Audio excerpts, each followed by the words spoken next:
Siempre quise ver a la Tierra Sagrada siendo invadida y a los dragones celestiales huyendo y pidiendo socorro.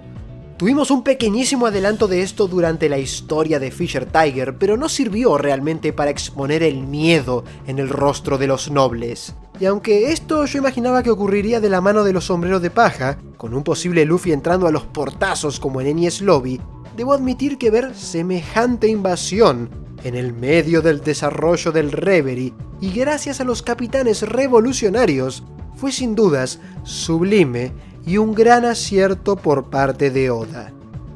Su intrusión en Mary Joyce permitió comprender mucho mejor la magnitud que tendrá la guerra final, porque esta será una guerra que tendrá al hambre como protagonista, y si hay algo para Luffy que define a un héroe, es su intención de compartir comida.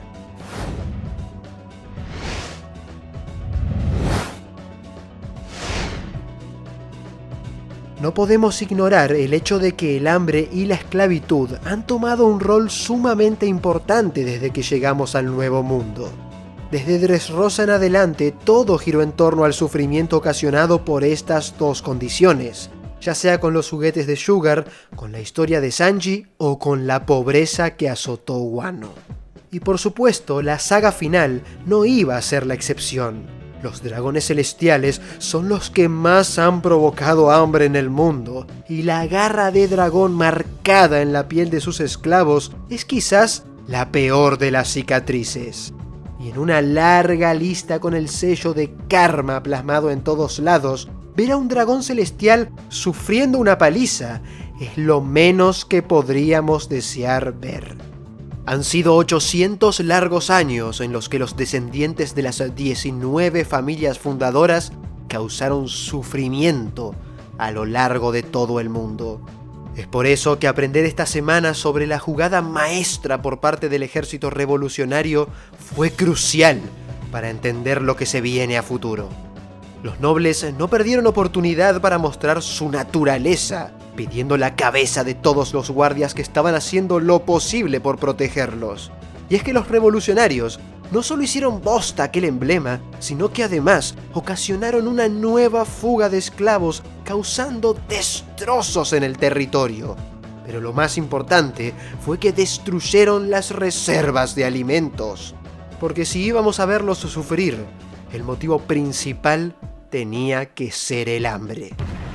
Algo que en esta ocasión Oda no nos mostró, pero créanme que se lo está reservando.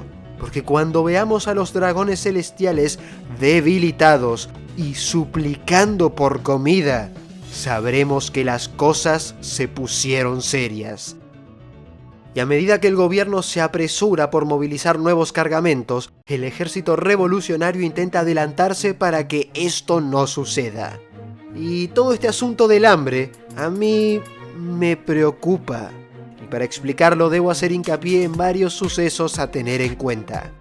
Cuantos más cargamentos con comida sean destruidos, más desesperados estarán los dragones celestiales, ocasionando que el gobierno decida comenzar a saquear los recursos de los propios países aliados, generando así mucha más hambruna a nivel mundial. Esto sin dudas impulsará aún más la rebelión y que más países terminen cortando lazos con el gobierno. Y si a esto le sumamos que la gente podría verse acorralada entre la pobreza y el hambre, la idea de entregar marinos a la agencia de Buggy a cambio de algo de dinero podría volverse muy tentadora, dando comienzo así a los verdaderos Juegos del Hambre. Asimismo, no podemos olvidar que tanto Luffy como Sanji tienen conceptos muy marcados en relación a pasar hambre. Para empezar, Luffy dice no querer ser un héroe, pero lo primero que va y hace en Wano es prometerle a Tama que todos volverán a comer. Él comparte la carne. Por otra parte, está la enseñanza de Zeff en relación a alimentar a cualquiera que lo necesite, así sea la tripulación de Big Mom o, por qué no, a los dragones celestiales. Quizás falta mucho para eso, pero sin ir más lejos, actualmente en el laboratorio de Egghead se encuentran agentes del Cypher Pol casualmente pasando hambre. Y como mencioné en un video anterior, si el ataque del gobierno en el laboratorio es opacado por alguien como Teach, Luffy, en un intento por proteger a Vegapunk, también podría terminar protegiendo a todos los involucrados. Después de todo, es un guerrero de la liberación. Asimismo, no podemos dejar de tener en cuenta que alguna vez en el pasado Roger protegió a los dragones celestiales, y me parecería extraño que Luffy no haga lo mismo. Hacerles pagar por sus atrocidades lo único que ocasionaría es crear a más sujetos como Doflamingo, sedientos de venganza por recuperar lo que ellos consideran que les corresponde. Lo que me lleva al próximo punto. Porque si no fuera suficiente para Oda presentarnos a los emperadores manifestarse a favor de sumarse a la guerra por el One Piece, ahora Sabo se pone a explicar exactamente qué sucedió en el Reverie, trayéndonos nuevamente aquellos misterios que todavía buscan una respuesta. ¿Qué sucedió con Bonnie para que termine en esa cosa en las afueras de Egghead? ¿Cómo sucedió el asesinato de Cobra? Pero también, aunque parezca irrelevante, ¿qué sucedió en el intento de homicidio de Saint Charlos? Recordemos que el arco de Egghead tiene similitudes con Shabondi, y si el puñetazo a Charlos fue lo que ocasionó la división de los sombreros de paja y el quiebre en la historia, entonces ahora su intento de asesinato también tendrá que ser importante. En el capítulo 1054 se nos reveló que los culpables fueron liberados por Mosgard, lo que terminó involucrando a los tan misteriosos Caballeros de Dios. Que a estas alturas Oda siga introduciendo personajes de esta forma, mencionándolos y mostrándonos sus siluetas, hace que esa sensación de misterio que siempre envolvió a One Piece siga intacta. Y aún a pesar de estar tan cerca del final y por ende de las respuestas que tanto buscamos, que la historia pueda mantenernos con la intriga y seguir llenándonos el culo de preguntas es asombroso. Pensemos que estos pueden ser quizás los últimos personajes en ser anunciados así, como ocurrió con los Shichibukai al comienzo de la obra. Y no en vano, es el mismísimo Dragon el que nos habla de su próxima aparición. Me alegra pensar que serán ellos quienes tomen protagonismo en la guerra contra el gobierno, porque así les quitamos un poco de peso al CP0 que... todo bien con que sean los perros de los nobles, pero que la mayoría sean los del CP9, la verdad le quita interés. Y obviamente es inevitable no pensar en Shanks al ver la silueta principal, y por lo tanto comenzar a sospechar que estos caballeros estuvieron involucrados en God Valley y que la familia Figarland finalmente será importante en la historia.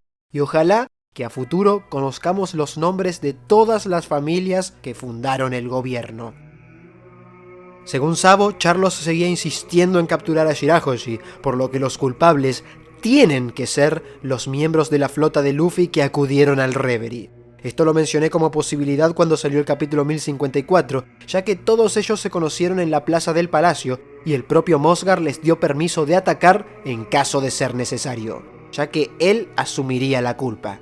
Con esto sumaríamos también a la flota de Luffy a esta serie de acontecimientos que no paran de suceder previos al incidente de Egghead, demostrándonos que la saga final conecta todo con todo.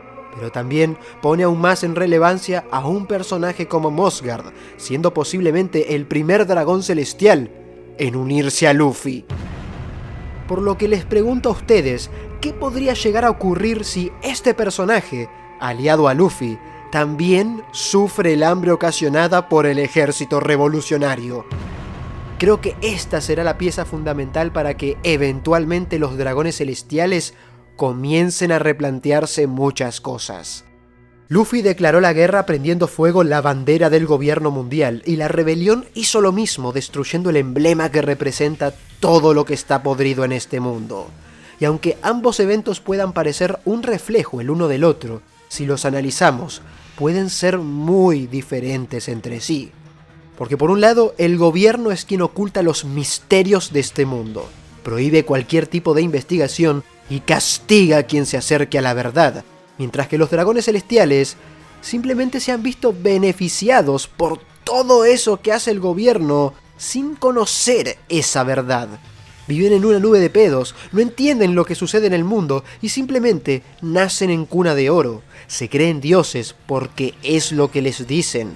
Y el día en el que vean su bienestar y comodidades siendo definitivamente sacudidas y comprendan la oscuridad detrás de ese gobierno que los ha estado protegiendo supuestamente durante toda la eternidad, es cuando el verdadero cambio acontecerá en el mundo de One Piece. Porque si a Doflamingo no le tembló la mano a la hora de decidir ejecutar la jaula de pájaros, destruyendo todo el país, ¿quién nos puede decir que Im no hará lo mismo con todo el mundo? Gracias a ese poder bestial que tiene, y si es necesario, llevándose a los propios dragones en la volteada. Ver al Gorosei de rodillas solo me hizo pensar que más que tener protegidos a los nobles, más bien los tienen manipulados, y curiosamente, ni Dragon ni nadie en el ejército revolucionario sabía acerca de la existencia de Im.